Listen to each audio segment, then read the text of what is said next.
Nizvada Antik Inn adlanan otelə yerləşdim. Bravo Travel sağ olsun. Bax, belə Dədə Baba qapısıdır. Deməli, bura bir ev olub, 300 il yaşı var və hazırda çox geniş bir ərazidə, sabah gün işığında göstərəcəm, çox geniş bir ərazidə otel ediblər. Bura mənə Qəşimdə qaldığım evi xatırlatdı. Çox gözəl bir duyğu buraxdı. Ümumiyyətlə Nizva Omanın qədimliyini qoruyub saxlamış şəhərlərindən biridir. Tamamilə böyük bir... Mənə Xivəni xatırlatdı. İlkin başda Xivəni xatırlatdı. Görə sabah gün işığında hansı abu-havanı buraxacaq. Güzgülər də belə qədimdir, sədəf daşlıdır, elə bilirsən. Bütün şəhər axşamları işıqları yandırılır və Nizva həddən ziyadə çox maraqlı olur. Sabah inşallah baxarıq, gəlin hamamda sizə göstərim. Yəni biz bəzən elə bilirik hamamda belə bu şəkildə isti suyu falan hər şey var. Tək bir bina otel deyil. Çıxırsan həyətə, arxa məhəllələr də alıblar və arxa məhəllələri də otelin otaqları eliblər. Sabah inşallah gün işığında göstərəcəm. Bugün çox yorğunum. Burada videonu dayandırırıq. Səhər görüşərik.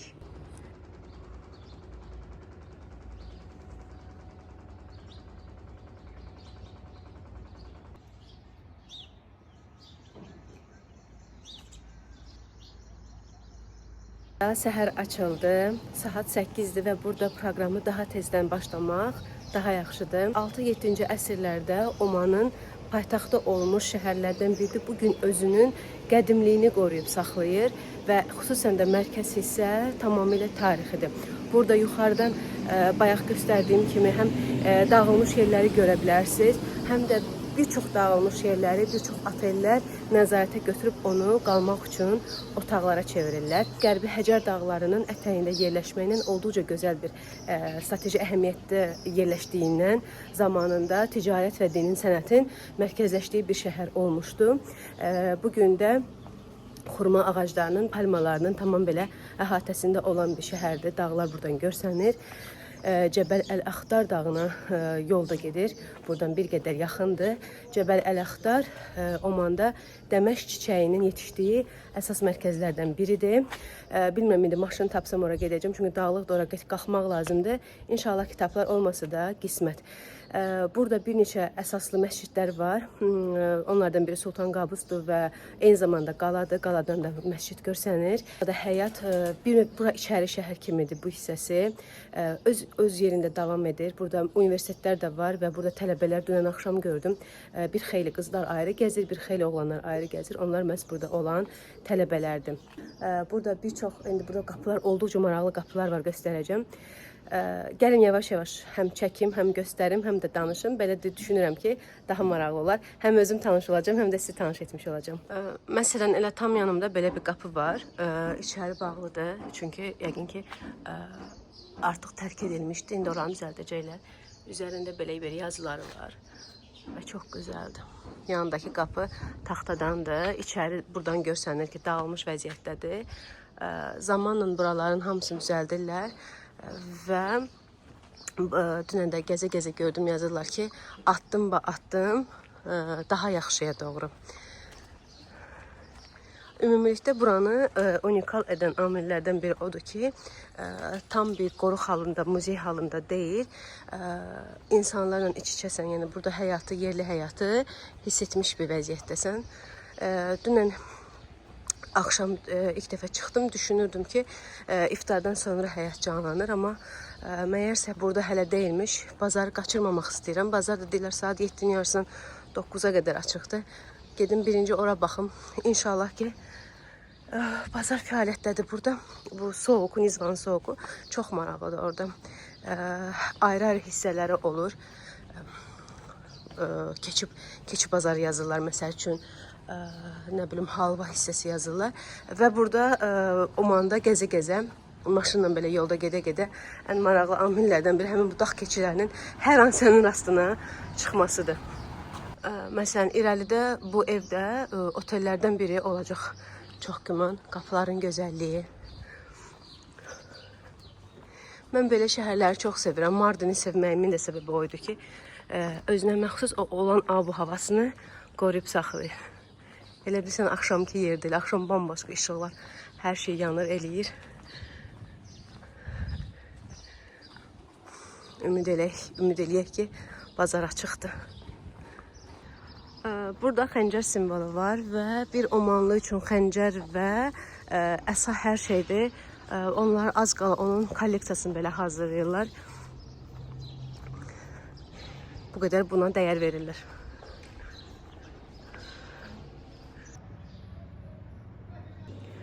Ümumi ana caddənin içərisindən demək belə balaca xırda hissələr də var. Şərq, qərb və istənilən adda yazırlar. Qızılgül. Baxıb buna. Qızılgül yağını dərisi olmuşam. Good morning. Və içərisində belə ayrı-ayrı hissələr var ki, daha səliqəli bir müasir hissəyə salıblar və burada hər şey satırlar. Burada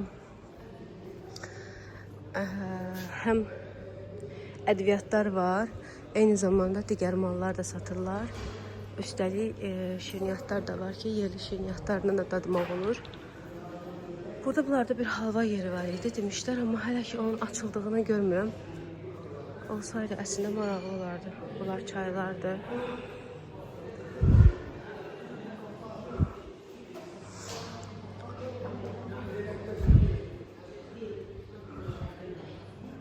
Yəqin ki budur. Bu ənənəvi Oman halvasıdır. Bunun dadına bizim oteldə baxdım. Əncirdən elə bil hazırlanır və çox dadlıdır, həqiqətən dadlıdır. Ya halvadır, ya başqa bir növdür, amma çox ləzzətlidir. Bunu çox sevmişdim.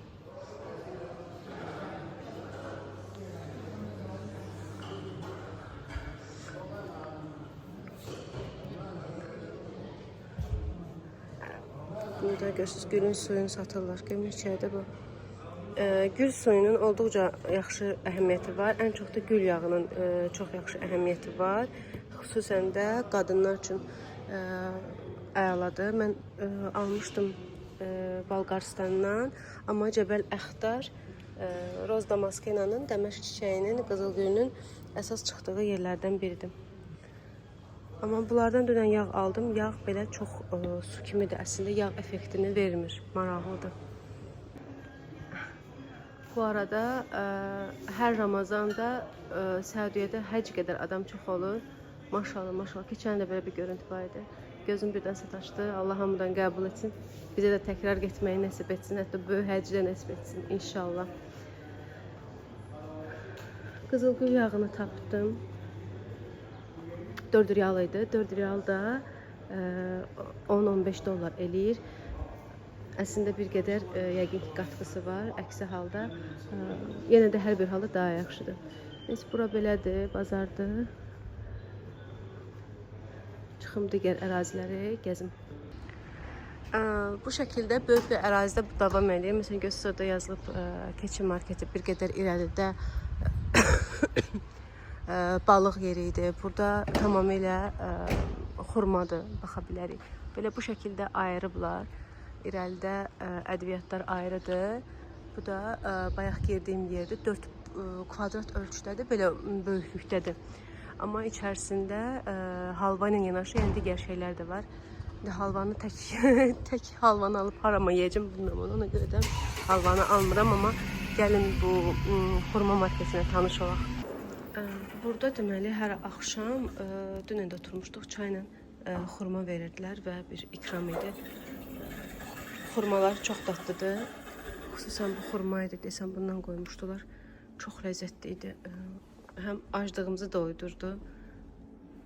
Aclığımı o qədər qrupla gəzirəm ki elə biz deyirəm. Burada bir xeyli xurma növləri var. Quru da var, şirəli də var. Amma mən dünən şirəli olanı çox bəyəndim. Bizdə də evdə xurma yeyən yoxdur deyənə heç anaya alıb hədiyyə də aparmıram. Çünki bilirəm ki qalacaq. Amma bir çeşid olaraq, bir görüntü olaraq göstərim dedim.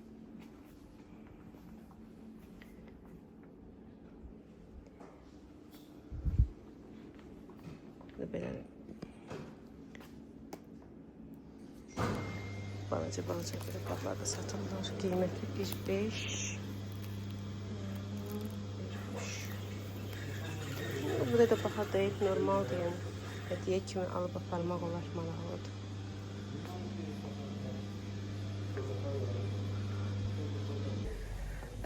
Ramazandan başqa digər günlər, adi aylarda, cümə günləri bu soğukda xəncər alış-verişi keçirilir. Bunun görüntüsünü görmüşəm, çox gözəldir. İşte ola bilər ki, Ramazandan kənar vaxtda gəlsəz, bu görüntünü heç vaxt qaçırmayın və çalışın Nizvaya cümə günü gələsiz. Bu cümə bazarı da az qalan. Bütün Nizvanın kişiləri yığılır, hamısı da eyni paltarda, ağ uzun tuniklərində, kumma adlanan papaqlarında və burada əməlli xəncər, əsa alış-verişi keçirilir, bıçaq alış-verişi keçirilir. Yəni bu bıçaq və xəncərə sahib olmaq bunlarda pis bir şey deyil əslində. Onların bu qanından irəli gələn bir şeydir və onun çox böyük bir bazarına toplaşırlar. Mütləq bunu qaçırmayın. Bu arada onu qeyd edeyim ki, Omanlılar, xüsusən də Nizvada bunu gördüm. Kişilər çox hündür boydular. Köklüyə meyilli deyirlər, yəni qaydasındadılar. Qadınlar bir qayda olaraq qara abayadadılar. Kişilər isə bir qayda olaraq ağ uzun köynəkdədirlər. Demək bunlar adi gündən kənarda hansısa bir tədbirə gedəndə artıq uzun abayalarının rəngini dəyişirlər. Lakin gündəlik rəng ağ olaraq təsbit olunub. Nizva qalasına gəldim.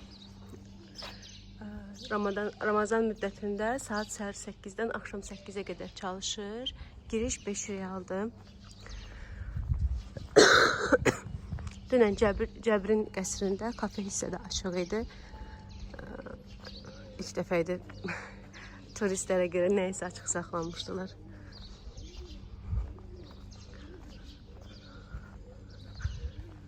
Bayaq qeyd etdiyim kimi Nizva paytaxt şəhər olub yenə. Ona görə burada qəsrin olması da çox normaldır.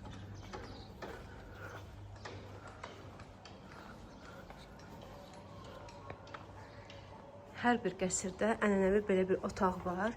Bu da onların yaşam tərzlərini göstərir. Sandıqlar var ki, mənim otelimdə də belə sandıqlar vardı və onların çoxu sədəf işləməlidir. Bu da mənə Qaziantep'i xatırladırdı. Qaziantep çox gözəl idi. Mən Türkiyənin güneydoğusunu xüsusi sevirəm.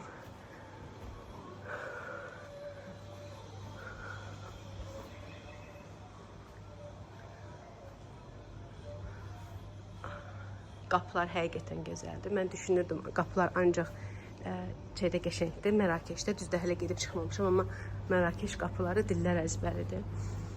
Amma burada da qapılar, ümumiyyətlə qədim yerlər olan yerlərdə qapıların gözəlliyi bir mənalı olaraq elədir. Xüsusi bu lampaları sevdim. Axşamlar bu lampalar şəhərə xüsusi zövq, gözəllik qatır.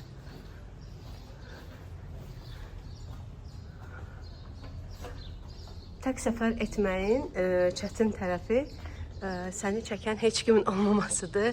Normal bir videovun və yaxud fotovun olmamasıdır. Məsələn, burayla bağlı o qədər qəşəng videolar görmüşəm ki, hamısında qızları kimsə çəkir. Bizdə elə bir durum, məndə elə bir durum yoxdur. Ona görə bir şəkildə idarə edəcəm. Dünən Cəbrin qəsrində də var idi. Xüsusi deməli qəsrlərdə, sırf yaşayışa xidmət edən qəsrlərdə xurmaların saxlandığı bir yer olub. Adı Natit adlanır. Orada daha geniş idi. Şəkillərini çəkmişdim oranın. Bu şəkildə daha sərin bir yerdə yer onlar üçün ayrılır və onlar saxlanılır. Bizim üçün Ağsu, Orta Əsr Ağsu şəhərində buzxanamız var. Yerin altında olub və həmin o buzxana ora sonra eləyərəm, çıxaram. Həmin o buzxana ərzaqların saxlanması üçün yay aylarında daha çox xidmət edir. Çünki bildiyiniz kimi Ağsu çox istidir və ona görə də ərzaqların qorunması önəmlidir. Gəlin onda buranı baxım, çünki birbaşa sonra yuxarıya qaldırır. Burada da otaqlar var. Otaqlardan biri kofe hazırlama otağıdır. Buralarda yaxın şərqdə kofenin, qəhvənin eyni zamanda qum üzərində hazırlanması mədəniyyəti də geniş yayılıb. bu ibadət otağı olub.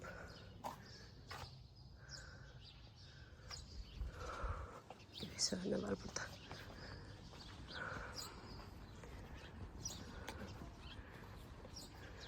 Daha bir ənənəvi, çox güman ki, bura mütaliə olunması üçün olunan bir yer olub ki, kitabları da o şəkildə qoyublar. Keçin baxım. Mən də məsəl üçün öz otağım üçün belə bir kitabxana arzulam ki, döşəmələr yerdən olsun. İctimai yığılmış bir yer olub. Burada imam deyiləndə şəhərin başçısı nəzərdə tutulur. Burada şeyxləri, hakimləri və ictimaiyyəti qəbul edib müzakirələr aparmaq üçün nəzərdə tutulmuş bir otaqdır.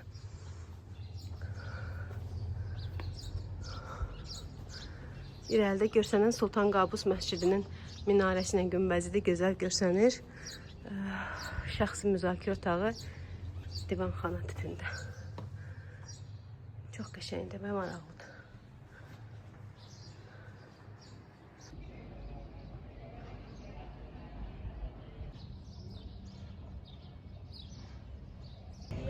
İndi yuxarı qəsrə qalxacağım və burada qəsrin xüsusiyyətləri göstərilir.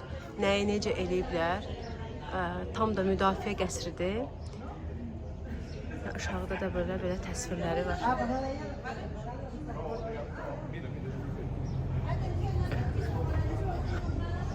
Burada İngiliscəsi. Yəni qalxaq.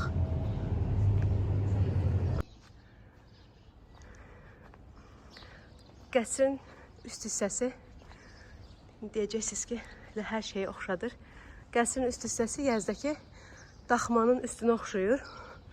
Səssizlik daxmalarının. Amma bugün belə topları məsəl üçün simvolik olaraq qoyub saxlayıblar.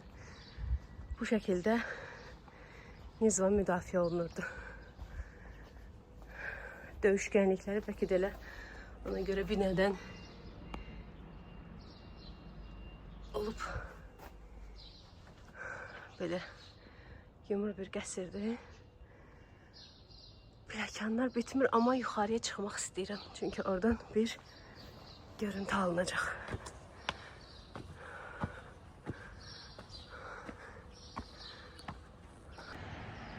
Aynən tam da bu. Sultan Qabus məscidi. Qərbi Həcər dağları. Nizva şəhər. Xurma ağacları və şəhərin qədim hissəsi. Çox gözəldir.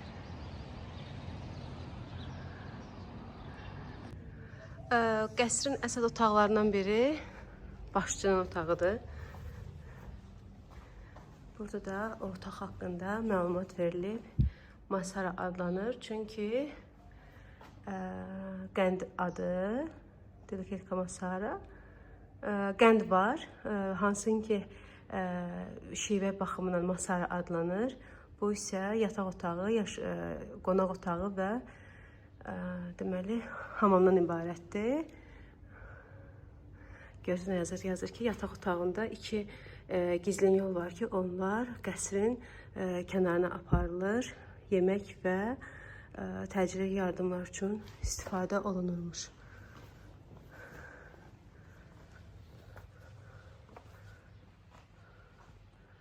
Onun bunlardır. 2 gizlin yol xalçanın altında olurmuş. Bizdə də Qız Qalasının altından ta ki deyirlər Şirvanşahlar Şamaxıya qədər, gələsən görəsən qalasına qədər gizlin tunel yollar var. Müdafiə məqsədi daşıymış. Lakin bugün həmin o yolları tapmaq, keçmək qeyri-mümkündür. Gələsən görəsən tərəfdən bu bir dəfə buna cəhd olunub, amma müəyyən bir yoldan sonra lampaların işığı falanı sönüb, ona görə də yol qalıb. Ümumilikdə müdafiə məqsədi və yaxud hökmdar saraylarında belə gizli yolların olması çox böyük normal haldır.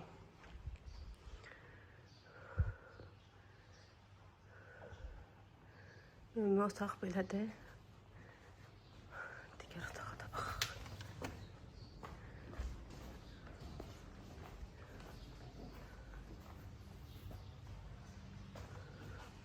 Bu hamamıdır. Hamam hissədir. Dünən məsəl üçün Cəbrin qəsrində də, Bəhlədə də var idi. Cəbrini çəkmədim çünki hava isti idi və yorulmuşdum. Cəbrindən yalnız fotolar çəkdim.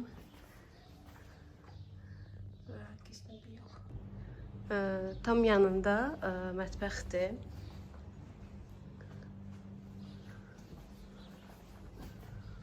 Qar qazanları yığıblar bura.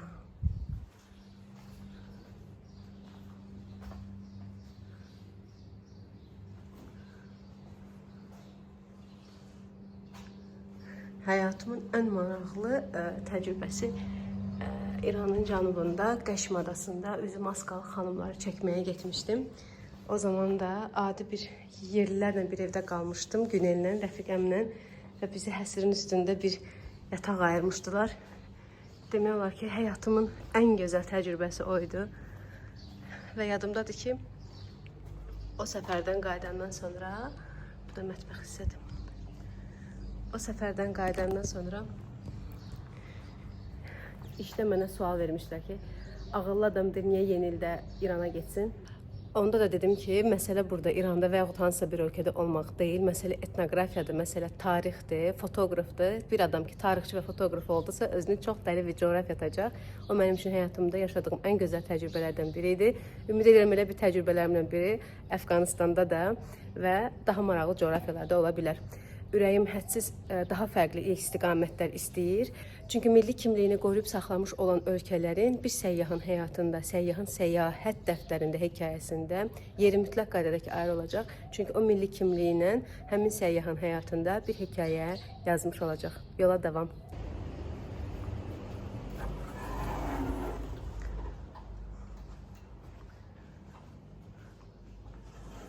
Bu hissədə tələbələr oxuyubmuş. Yenə belə bir şeylər yaradıblar. İlahi, bunlar oxumağı necə sevirlər, necə sevirlər. Bayaq şəklimi çəkməyə qapıda duran qız kömək elədi. Sağ olsun, getdim, çağırdım. Səhifəmi göstərirəm. İlk dəfə idi ki, biri demədi ki, sənin bu qədər izləyicin var. Qayıtdı ki, wow, 3 dənə kitab yazmışsın. Dedim, sənin IQ-un fərqlidir, ay qız. Deyirəm, sən də kitab yazırsan. Deyir, mən oxumağı sevirəm.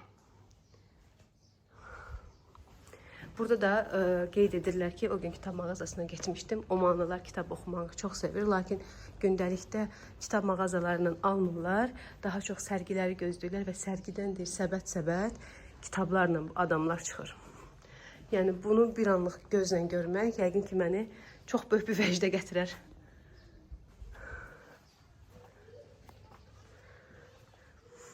Oxu otağı olub. Çox güman ki, burada Quran dərsi keçiblər. Ona görə də Quran və yazı qoyublar. Məhəllələr arasında məhəllə məscidi tipində məscidlər də var. Bura qeyri-müsəlmanların daxil olmasına icazə verilmir. Lakin günün bugün özündə belə, dünən axşam da gördüm, məscidlərdə xutbələr verilir və namazlar da qılınır. Yəni, fəaliyyətdə olan məscidlərdir. Bəzən evlərdən heç bir fərqi olmur, amma üzərində yazılar da yazılıb və məsələn, hazırda olduğum məscid Peyğəmbər Əleyhisselamın zamanında inşa edilmiş məsciddir və tam da belə çox o gözəl sadəliyini, ilkin özəlliyini, bir xüsusiyyətini qoruyub saxlayır. İçəridə bəzi hissələrdə restavrasiya işləri həyata keçirilir. Burada isə açıqdır. Yəni içəri girib baxa bilərəm. Baxın bir saniyə. Aha, bu şəkildə görürsünüz, balaca bir məsciddir.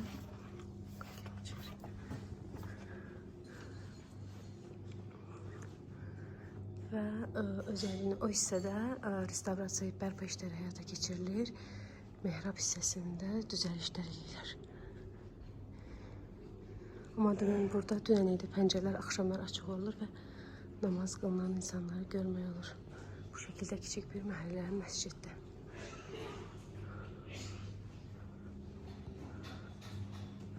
Burada adı da yazılıb. Şibatnaq məscidi. Adı bəzən elə Hind adına da oxşur, amma erkən adı Şahsani olub. Şahsani. Muravatlar var. Böyle məhəllə içində bir məsciddir. Minarəsiz. Özəlliğini qoruyub saxlayır. Davam edək.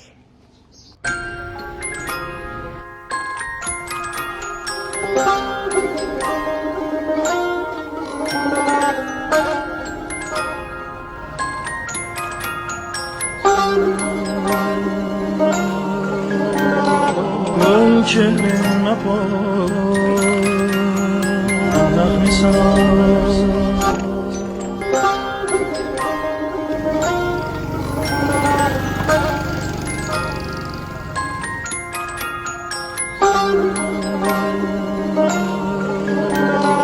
Ölçülme portak misal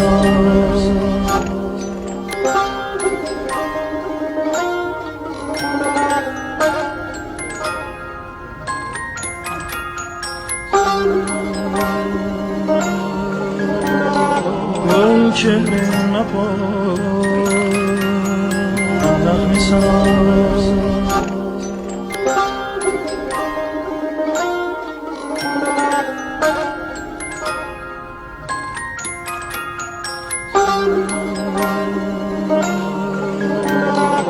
Ölçülme portak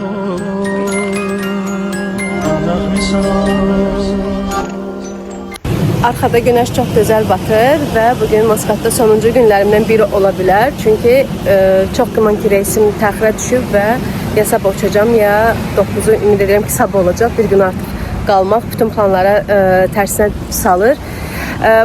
Bura haqqında danışmaq istəyirəm. Bura Waterfront adlanan ərazidir və daha çox bu ərazidə sadəcə qurum çimərlik, dəniz sahili qurum adlanır və burada daha çox səfirliklər binası yerləşir. Eyni zamanda daha bahalı bir məhəlləsidir belə deyək Maskatın. Burada sahil boyunda görsənir səfirlik binalar bir-birini əvəz eləyir. Mağazalar var, bir çox kafelər var. Mən də bura iftara gəlmişəm, adada oturacağım çox güman ki. Amma ta ki bu sahil elə hey uzanır. Bu arada qeyd etmək istəyirəm ki, burada daha məşhur brendlər olan otellər də var ki, onlar Maskat Bay adlanan bir hissədədir. Yarımada tipində bir bucaqda belə bir sahil boyunda onlar yer alıblar. Bunlar Jumeira'dır, sonra Shangri-La'dır. Bildiyiniz bütün bu daha zəngin otellər məhz həmin Maskat Baydədir. Buranı çox sevdim. Səhər bura gəlmişdim. Qısacası burada da belə bir bürc var. Elə bürcün sahilindədir. Lakin bulvar olaraq çox gözəl bir ərazidir və səhər buranı çox sevdim deyənə dedim bir axşamında da gəlməyə lazımdır.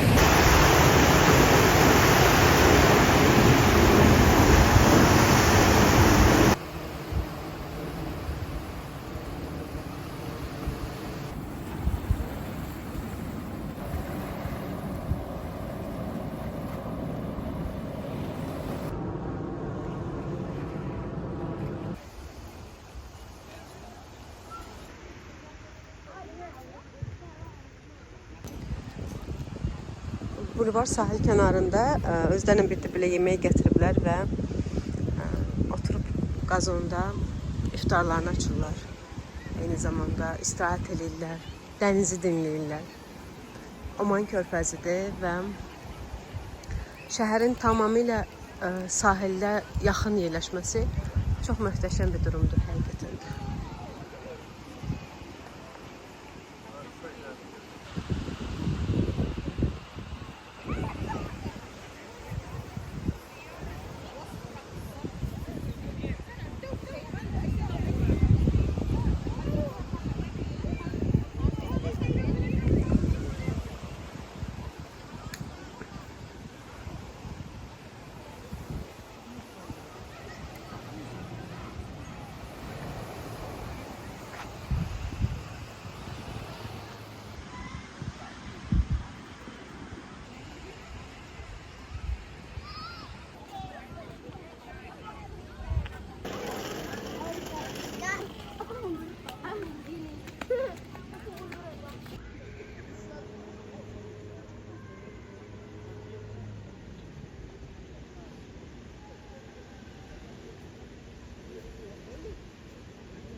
Bu arada Maskat dünyanın 10 təhlükəsiz şəhərindən biri siyahısındadır və həqiqətən də hələ də neçə gündür buradayam.